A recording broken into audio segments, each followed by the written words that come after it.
Hello and good evening. Nealay Patel here at Jesse James Beads. I'm a designer bringing you fresh ideas, creativity, and inspiration for your everyday jewelry making. Tonight's project, I thought we could use these beautiful components right here that are in a leaf shape.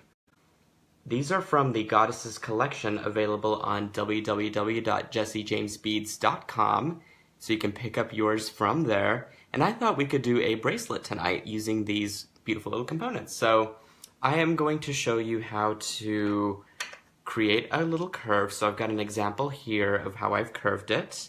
And I have a tool called the dampening block, which looks like this, that I thought we could use to achieve that curve.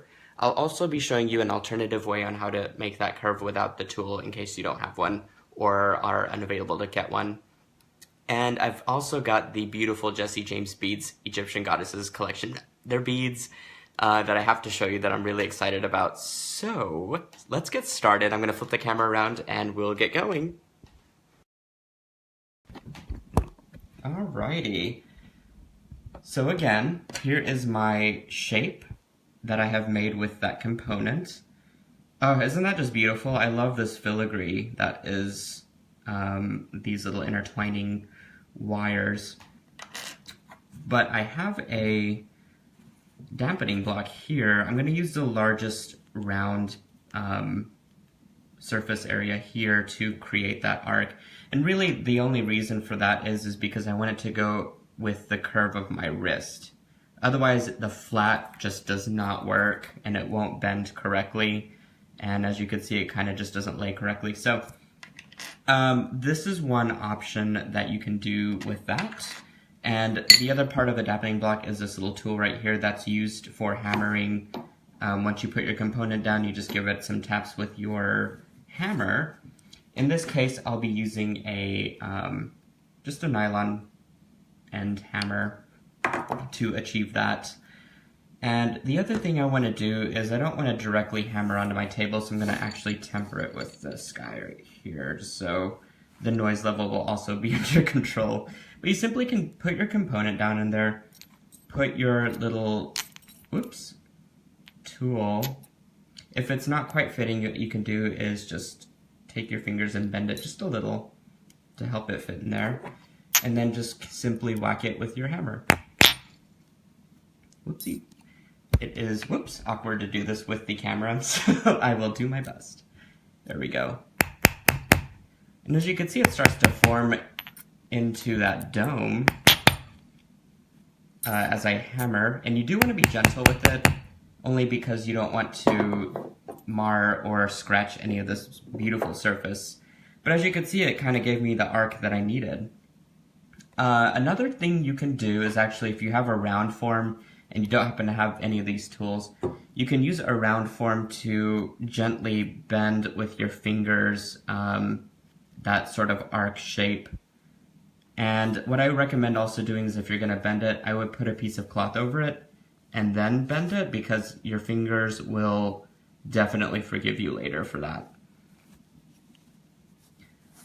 It doesn't matter if your dampening block is necessarily wood or metal.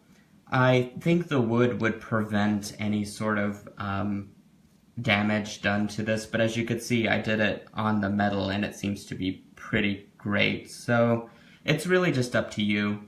I think the wood also makes less noise if that's a concern. So in any case, I've got my beautiful shape, and now I kind of want to add some beads to it. And my beads are going to come from the Goddesses collection, the Egyptian Goddesses collection. Here they are. I've unstranded the two different strands that are available. I kind of mixed them together because that's how I get my inspiration of mixing and matching colors. But I have some choices here, and that's always a dangerous thing. I think I could start with this beautiful lapis component, this bead here in the middle, and I think I kind of want to design around that. So maybe I can do that and then take some of these other beautiful ones, kind of maybe mix and match. I mean, I kind of like that. Then maybe putting these at the ends, whoops, along with my clasp. So I think that's kind of what I want to do. I have some wire scraps from my scrap wire pile that I think I'm going to use up first. This is just a bronze color. But I'm just going to do some simple loops and start to connect things together just to keep it really easy and quick. So I'll just make a simple loop on one end, just like that. This one might be slightly thick, so let me see if I've got a thinner wire. I think I've got a 20 gauge, or no, this is an 18 gauge, which I think is going to work better. So let me use that. Okay, here we go.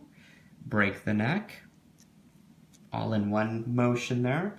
Got a nice little simple loop, so I'm just going to string my bead on. And because I want my two components to face the same direction, I want to make sure that my simple loops also face the same direction, just to be super safe. So I'm just going to use my Xuron flush cutters, measure about a ½ inch up, cut off the rest, and just continue to create another simple loop. Again, I'll break that neck, make sure that everything is nice and even. I want to use my chain nose pliers to close up that loop a little bit. Oops.